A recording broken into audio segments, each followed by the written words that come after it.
rounded out my first week, my first full week here in Kansas City, and in this past week I've had a blast. As many of you know, I left about a week ago.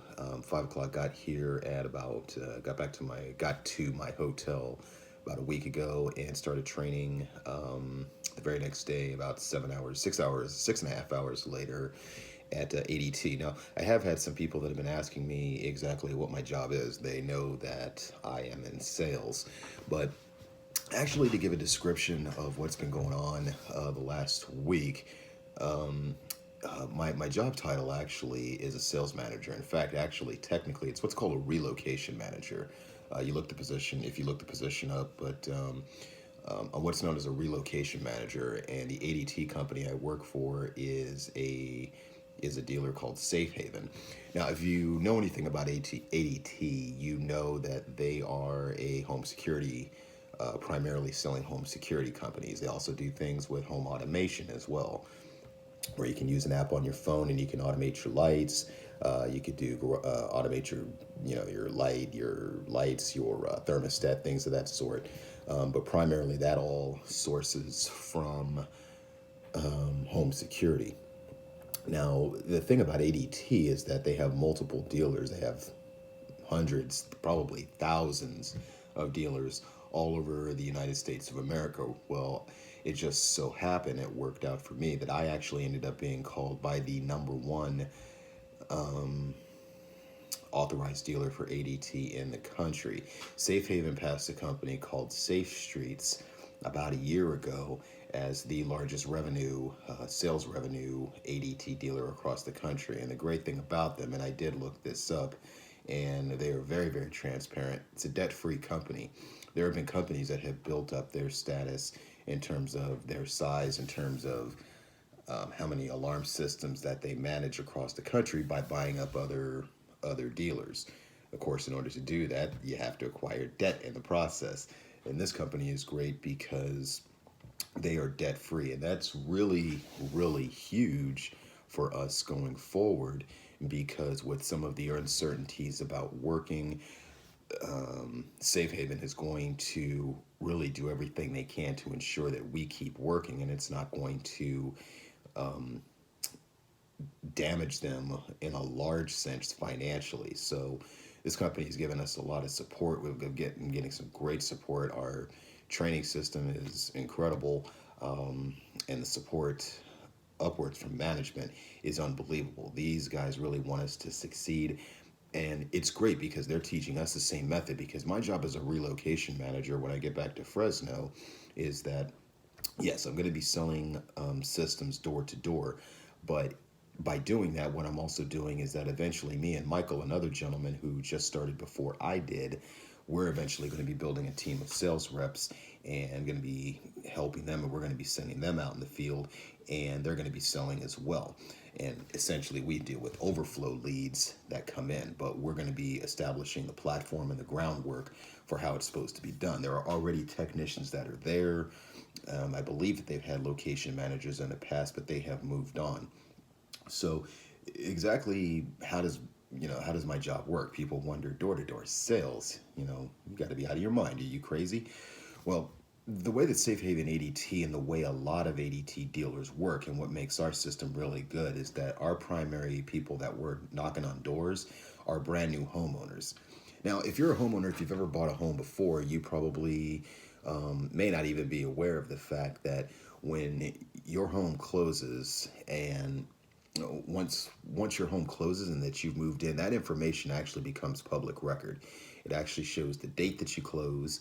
It shows how much you closed for, and that actually is a matter of public record. Now, that public record doesn't show your name, but it shows obviously the address of the home, the date that it closed, and what the closing cost was. Now, this is actually part of what we do in order to help people, in order to protect themselves, because if that information is public record, doesn't list your name or anything of that sort, it's obvious that there are, I guess you would say, career intruders who know that information. I've done some research on this, and it actually, people that actually that have been career criminals or break-ins that happen, you notice they happen in patterns and in neighborhoods, and these compile these lists, and what they do is that they use this in order to build their list of homes that they want to target.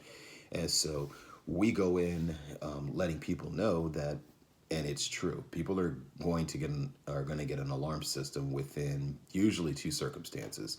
One, they've been in the house for about 30 to 60 days, or unfortunately, when option two comes about, and that's when somebody's already broken into the home. Now, I had somebody that asked me the other day, so what you're doing, it sounds like, is that you're playing on people's fears. All right, let me help you out with that.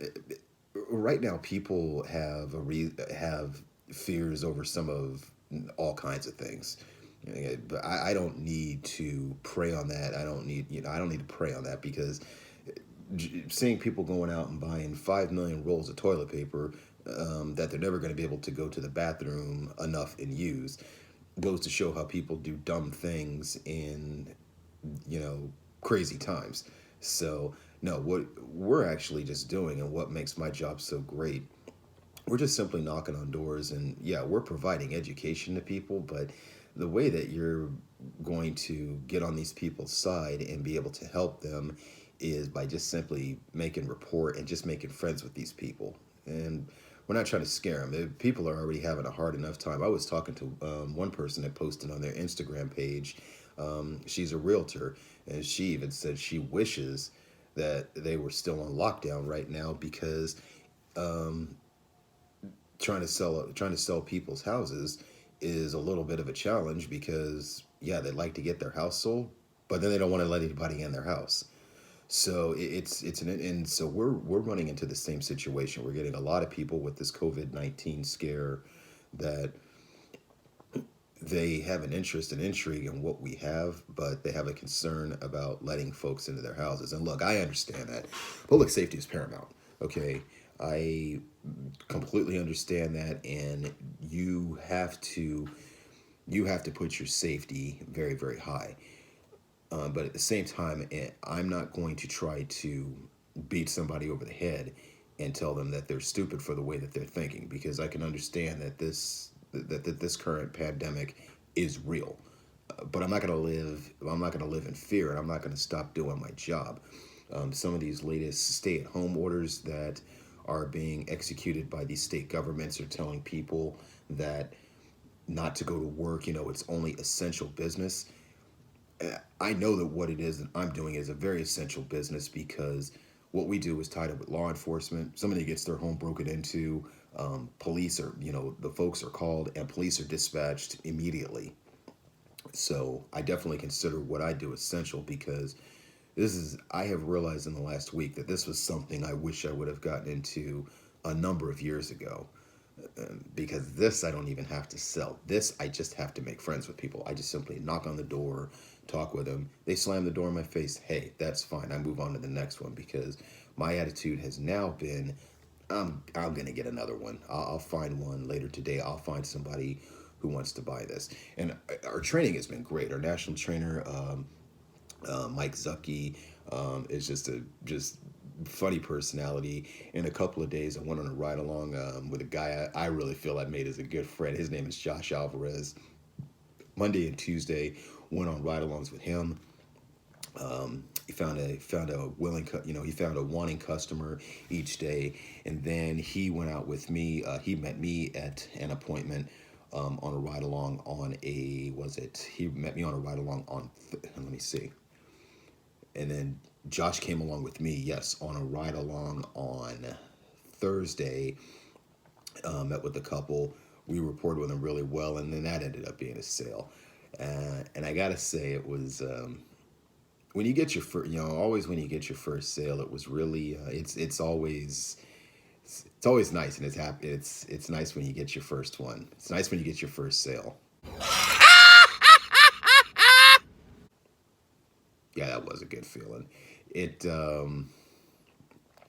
it's a great company. It's a great job, and I'm really looking forward to what the training is going to provide over the next couple of weeks. Obviously, it'll be nice to get out of this hotel and stop having to eat some slightly packaged food from the Quick Trip, which is the Midwest equivalent of AM/PM. I think Quick Trip, technically, in my mind, has way more stuff to choose from. But I'm really having a good time. I'm having a great time here. I'm having a great time learning some new things, becoming a security professional, and I'm going to be looking forward to eventually getting back to Fresno and starting to build a team. Going to going to downtown Kansas City this morning, it was really really great. Just looking at all the history and just seeing the establishment of the city. When you look up Kansas City, when you actually really start to go through Kansas City, you see how much history goes through. Goes through just this city alone. It was established back in the 1830s, and you can see some of that. You can see some of that olderness. The part of Kansas City that I'm in is actually a county called Jackson County, which was established back in 1912, and you can see some of the older buildings in a slightly older portion of northern Kansas City that was first established. But downtown is absolutely is really really great. And there's so much history there, where they have the jazz district. They're known for their jazz music. You see you really see you see some of the aging, some of the great buildings with some of the courthouses that they have, and then you see obviously how they modernize with the city hall. You see Sprint Center. The thing that was the thing that really really amazed me, just being out this morning when I was looking, was just seeing how vacant the streets are. Just Metro Kansas City alone has almost 500,000 people. When you add the surrounding counties, because it has Jackson County, Clay County. I mean, there's about 14 counties, I believe, that surround the Kansas City area. It's actually, the Kansas City population then goes well over 2.5 million. But it was just really weird in a metro population of about 500,000 people going downtown, seeing how the streets were vacant. It was really really strange. It was the last time I think I can remember seeing something like that was looking back at the time of the Loma Linda earthquake back in '89, and going into cities like San Jose, because you couldn't get into San Francisco, but seeing places like San Jose, a lot of people were at home. This stay-at-home order has definitely driven people indoors, but it's a beautiful city. I really really like it here. I know if the opportunity were to present itself, where by the time the girls really really start to get settled, they get near the end of college, moving, had an opportunity to probably move back here. If I ever had or not move back, but to move here, I would probably take it. It was just looking at the housing structure here in comparison to California has been great. The homes here are just beautiful. For the last 30 years, I think I would say, I've seen basically houses with nothing but stucco on them. You see stucco for 20 years when you live in the Central Valley. To see vinyl siding almost blows your mind. You almost look at it and say, what in the world is that? But these homes are just beautiful. And of course, in California, the one thing we don't have, I haven't seen basements on homes in 40 years, not since I lived back in Chester, Pennsylvania, and this since we lived back in the Philadelphia area. Just to see basements was just a welcome sight. The weather and everything, and seeing the homes were just it's just been great. So I would definitely say if I had an opportunity to move out here, I would strongly consider it. But it's really really nice here. It's like I say, the stay at home work order. It's going to be something to. I'm going to see what the progress of that is, and I know we'll find out more on Monday when I get back to the office in terms of what we're doing. But for me, it's full speed ahead until we are basically told that we can't go out and work. I'm going to keep going. I don't have any fear of the virus. I know the way that it's spread. I know the way that and I'm taking the necessary precautions. But at the same time, I also don't want to put anybody else at risk. I want to make that very, very clear. I'm not going to be ignorant to what is going on and consider putting anybody else at risk. Anybody that's fearful. If people don't want us coming into their houses, believe me, I'm not going to go in. I'm not going to try to force it down somebody's throat because, again, there's enough people that are living in fear.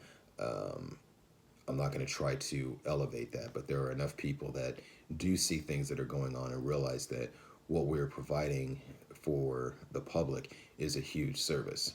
And when they're able to get what it is that they're getting, especially as a new homeowner, That's important. And some of you who are my friends, um, you know who you are.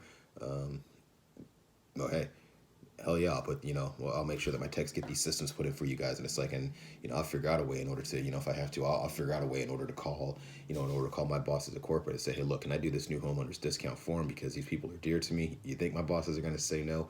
We are really, really into taking care of people. Um, we're into taking care of people right now, um, because it's not about the money. Because am I still going to get paid if if you were to just if you were to do a monthly service? Yeah. Am I going to make as much? No, but I don't care about that because I would rather take a lot less money. I'd rather take a whole lot less money because on the backside, you know how this works. It's volume, baby. Volume, volume, volume. And if I get 10 of my friends, 10 people that I know that say that they could use this, versus two people that would be willing to, buy all the equipment and stuff like that. I'll take the 10 friends in a split second, installing at no cost because that's more important to me. And the volume that I would get over that versus the two, three people that actually buy all the equipment, yeah, it ends up actually balancing out anyway. So I'll do that all day long. And it's, because I enjoy this. I really am. It's the first time in probably 5 years that I found a job, that I really say, hey, this, this is probably going to be the last stop of my career because I don't want to do sales anymore.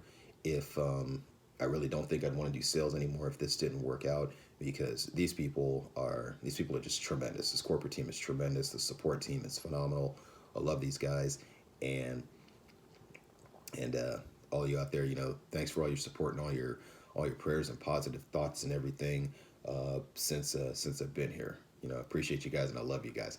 Hey, I'll keep you guys up to date. I try to post every single day as to what's been going on, and I'll keep you guys up to date as to what's happening. And I always love seeing your guys' posts, all your guys' responses. Hey, I love you guys, and I'll catch up with you. I'll talk to you guys again tomorrow as week 2 starts. All right, see you later.